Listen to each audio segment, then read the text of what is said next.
नमस्कार, आप देख रहे हैं एबी स्टार न्यूज। आपके साथ मैं अंजलि आप सभी का स्वागत करते हैं हमारे इस खास बुलेटिन अपना उत्तर प्रदेश में। खबर औरैया से है, जहां पर पुलिस ने गाड़ियों में लगे हुए हूटर के खिलाफ अभियान चलाया है। आपको बता दें कि अभियान में समाजवादी पार्टी के जिला अध्यक्ष राजवीर यादव की गाड़ी का हूटर उतारा गया है। आपको बता दें कि समाजवादी पार्टी के जिला अध्यक्ष ने पुलिस पर आरोप लगाते हुए कहा है कि समाजवादी पार्टी के लोगों को परेशान किया जा रहा है, अब बाबा घबरा गए हैं। तो वही आपको बता दें कि साथ ही कहा है कि अगर देख लेते हैं कि समाजवादी पार्टी का झंडा लगा है या फिर अखिलेश यादव जी का फोटो लगा है तो लोग परेशान हो जाते हैं। जिला प्रशासन द्वारा आज हूटर उतारे जाने का कार्य किया जा रहा है, इस संबंध में आप क्या कहना चाहेंगे? कोई हूटर नहीं, क्योंकि मेरे हूटर नहीं था। मैंने कभी हूटर न बजाया न लगाया। कार्यक्रम क्योंकि कार्यक्रम चल रहे गांव-गांव, हम लोग माइक रखते सिस्टम संबोधन करने के लिए। हूटर उतारने की बात आप देख रहे हैं, केवल समाजवादी पार्टी का झंडा लगा होना, अखिलेश यादव की फोटो लगा होना। अब ये बाबा जी घबरा गए हैं अपने अधिकारियों से। केवल हूटर उतार के तो किसानों को रौंदोगे, किसान नाराज होगा। हूटर उतारने से सिद्धार्थनगर जिले में इन दिनों ग्राम प्रधान गांव के विकास के लिए नहीं बल्कि दबंगाई के लिए जाने जाते हैं। यह कहना गलत नहीं है। सिद्धार्थनगर में कई ऐसे मामले सामने आ चुके हैं। ऐसे में इन मामलों को देखकर यह कहना गलत नहीं है कि गांव की जनता गांव की सरकार बनाने के लिए एक ऐसे जिम्मेदार व्यक्ति को चुनती है जो उसके सुख दुख का साथी हो। लेकिन जब वही मुखिया ग्राम प्रधान गांव के ही व्यक्ति के उसके जान का दुश्मन बन जाए तो उसे रक्षक नहीं बल्कि भक्षक कहते हैं। कुछ ऐसा ही मामला सिद्धार्थनगर जिले के त्रिलोकपुर थाना क्षेत्र के ग्राम पंचायत इमालिया से सामने आया है, जहां पर चुनावी रंजिश को लेकर के ग्राम प्रधान राघवेंद्र प्रताप सिंह ने उन्हीं के गांव के निवासी मौर्य को अपने साथियों के साथ लाठी डंडों से जमकर पीटा। साथ ही मौर्य का यह भी कहना है कि वह अपने घर से अपने बच्चे को स्कूल छोड़ने के लिए गया था, वापस लौट रहा था कि ग्राम प्रधान अपने साथियों के साथ उसके ऊपर टूट पड़े और उसके पर जमकर लाठी डंडों की बारिश करने लगे। वहीं हालत गंभीर हो गई उनकी। मैं गिरधारी मौर्य, गुलाब मौर्य का छोटा भाई, मेरे भाई को ग्राम प्रधान राघवेंद्र सिंह अपने गुंडे साथियों के साथ आज 3-4 दिन हो गया जानलेवा हमला किए। आज के 4 महीना पहले वो जान से मारने की धमकी दिए थे। एप्लीकेशन भी पड़ा, हमने आश्वासन दिया था। और उसके बाद आज परसों 3-4 दिन हो गया बच्चे को छोड़ने आए थे। छोड़ने के बाद आए थे नसरुल्ला के घर पर रुके, उनको जानलेवा हमला किया और पूरी तरह से जान से मारने की कोशिश की। उनको अधमरा कर दिया मारकर। हमने एप्लीकेशन दे दिया। 4 दिनों के भी कोई सुनवाई नहीं हो रही है। क्या नाम है आपका? गुलाब मौर्य, कहाँ के रहने वाले हैं? इमलिया के, थाना त्रिलोकपुर, जनपद सिद्धार्थनगर। मामला क्या हुआ है? मामला यह है, हमारी उनकी कोई दुश्मनी नहीं पहले से। प्रधानी चुनाव से पहले चुनाव नजदीक आया तो उसमें वोटर लिस्ट में हमारे परिवार का नाम और हमारे सहयोगियों का नाम में कटवा दिए। ग्राम प्रधान हमने जुड़वाने का पूरा प्रयास किया, जो कि पूरा ये विधानसभा के यहाँ के मंत्री जो शिक्षा मंत्री हैं वो भी जानते हैं, तहसील ब्लॉक सब जानते हैं। उसी बात को लेकर चुनाव में इनका सपोर्ट नहीं किया। उसी बात को लेकर आए दिन कई बार ये जान से मारने की धमकी दे। उत्तर प्रदेश के बाराबंकी में किसान पथ पर दिल्ली से बहराइच जा रही बस और दूसरी ओर से आ रहे ट्रक की आमने सामने भिड़ंत हो गई। आपको बता दें कि इस दुर्घटना में 7 बस यात्रियों की मौत की सूचना भी सामने आई है। वहीं घटना में 27 यात्री गंभीर रूप से घायल बताए जा रहे हैं। आपको बता दें कि इनमें से 5 लोगों को ट्रॉमा सेंटर लखनऊ के लिए रेफर किया गया है।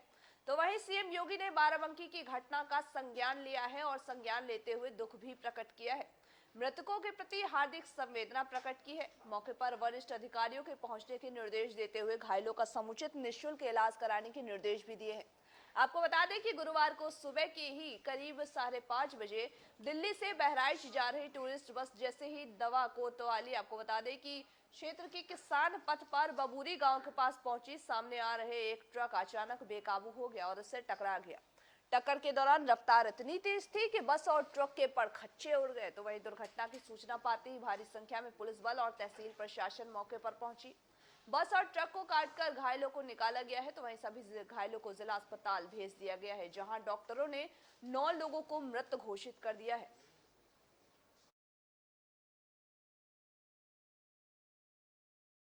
अगली खबर शामली से है। शामली की सर्विलांस टीम के माध्यम से जिले की 2 अलग अलग थाना पुलिस ने अंतरराज्य गिरोह के 8 लोगों को गिरफ्तार किया है, जिनके कब्जे से पुलिस ने 8 बाइक, 1 स्कूटी और साथ ही भारी मात्रा में बाइक का सामान भी बरामद किया है। पुलिस ने आरोपी के कब्जे से चोरी के मोबाइल, हजारों की नकदी व अवैध हथियार भी बरामद किए हैं। आपको बता दें कि पकड़े गए बदमाशों में 2 बदमाश सजायाफ्ता मुलाजिम बताया जा रहा है, जो कि पैरोल पर बाहर आया था। पुलिस अब बदमाशों के आपराधिक इतिहास खंगालने में जुटी हुई है। वहीं इन सबको गिरफ्तार कर आगे की कानूनी कार्रवाई शुरू कर दी गई है। पकड़े गए आरोपियों में अब पुलिस आपराधिक इतिहास भी पता करने में जुटी है। वहीं पुलिस मामले की जांच में जुटी हुई है। राज्य गिरोह के कुछ लोग गिरफ्तार हुए, बाइकें बरामद हुई, क्या पूरा मामला है? जनपद शामली अंतर्गत पुलिस अधीक्षक महोदय के निर्देश पर संपूर्ण थाना प्रभारियों को लगाया गया था, जिसमें वाहन चोरी, जो विगत दिनों में कुछ वाहन चोरी हुई थी, उसके विरुद्ध एक अभियान चलाया जा रहा था। इस अभियान की कड़ी में आज जनपद शामली पुलिस को दोहरी सफलता मिली है। इसके 2 थाने, कोतवाली शामली और कोतवाली झिंझाना, दोनों जगह की पुलिस टीम जो सर्विलांस प्रभारी की मदद से कुल 8 वाहन चोरों को, जो एक अंतर्राज्यीय गैंग के सदस्य थे, इनकी गिरफ्तारी।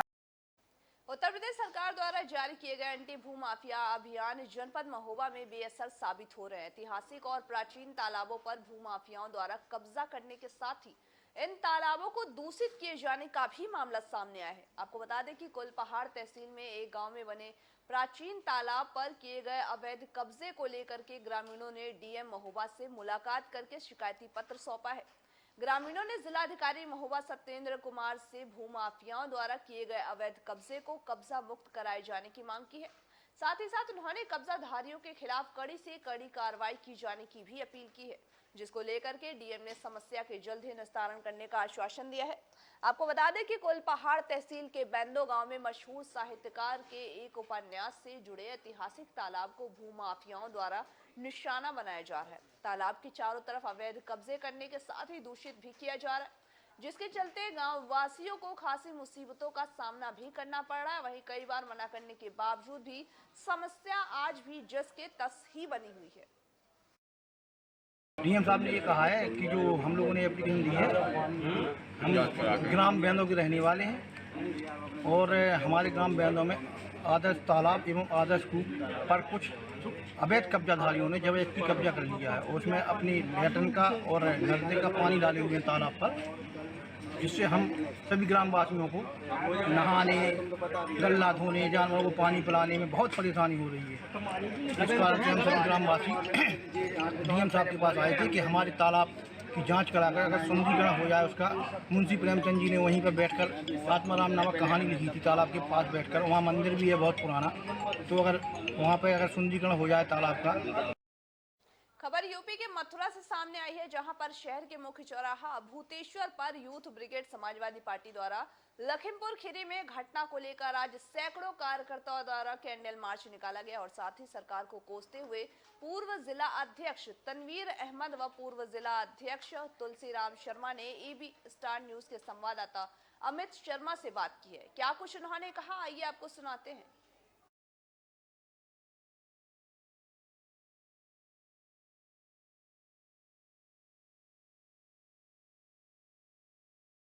खबर यूपी के कन्नौज से सामने आई है, जहां पर आपको बता दें कि छिबरा मऊ के रणधीरपुर की रहने वाली छात्रा की अचानक तबीयत बिगड़ गई।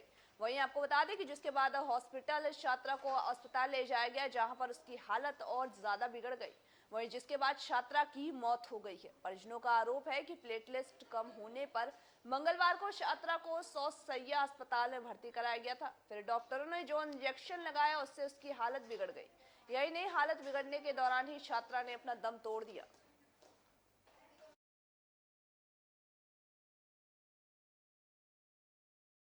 अगली खबर मैनपुरी से है, जहां पर मैनपुरी में देर रात एक दर्दनाक सड़क हादसा हो गया। आपको बता दें कि जिसमें ऑटो और कंटेनर वाहन की भिड़ंत हो गई। भिड़ंत में 2 लोगों की मौके पर ही दर्दनाक मौत हो गई है, तो वहीं 4 लोग गंभीर रूप से घायल हो गए, जिनको जिला अस्पताल के लिए रेफर कर दिया गया है। आपको बता दें कि मौत की सूचना से परिजनों में कोहराम मचा हुआ है। वहीं दरअसल हादसा देर रात मैनपुरी के थाना क्षेत्र कुरावली के जीटी रोड का बताया जा रहा है, जहां एटा की तरफ से यात्रियों से भरा हुआ एक ऑटो कुरावली की तरफ आ रहा था कि तभी ग्राम सराय तलीफ मोड़ के पास सामने से आ रही एक कंटेनर वाहन और ऑटो में जोरदार भिड़ंत हो गई, जिसमें घटना स्थल पर ही महिला सहित 2 लोगों की दर्दनाक मौत हो गई। वहीं 4 लोग गंभीर रूप से घायल हो गए। सर गंभीर हालत में अभी यहाँ पर कुछ लोगों को भर्ती कराया है, बता रहे हैं सड़क दुर्घटना का मामला है। सर क्या है ये मामला सर? मामला ये है कि खिरिया पीपल लखौरा के पास में ट्रक और टेम्पो की एक्सीडेंट हो गया, जिसमें हमारे पास 4 लोग आए, जिसमें हमने 3 लोगों का प्राइमरी ट्रीटमेंट करके रेफर कर दिया और 1 को डिस्चार्ज कर दिया और 2 लोगों की मृत्यु होने की पुष्टि हुई। सर यहाँ से रेफर कितने किए हैं सर? यहाँ से 3 रेफर किए। खबर यूपी की राजधानी लखनऊ से सामने आई है, जहां पर महापौर संयुक्ता भाटिया ने बलरामपुर अस्पताल में ऑक्सीजन जनरेटर प्लांट का उद्घाटन किया है। वहीं 960 mld के ऑक्सीजन प्लांट का भी शुभारंभ किया है। इंडियन ऑयल के CSR मद से लगे ऑक्सीजन जनरेटर प्लांट का शुभारंभ करते हुए उन्होंने कहा कि अब लोगों को इससे राहत मिलेगी।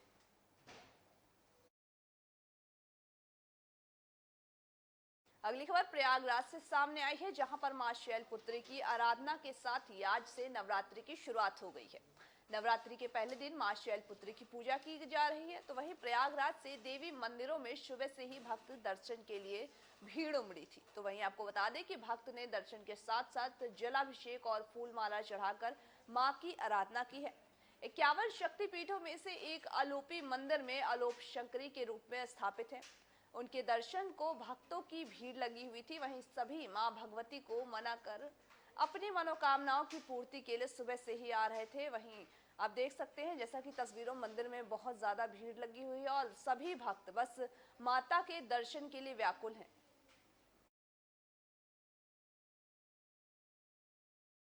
आज के हमारे उत्तर प्रदेश की खास बुलेटिन में बस इतना ही। तमाम बाकी खबरों के अपडेट्स के लिए बने रहिए हमारे साथ और देखते रहिए AB स्टार न्यूज।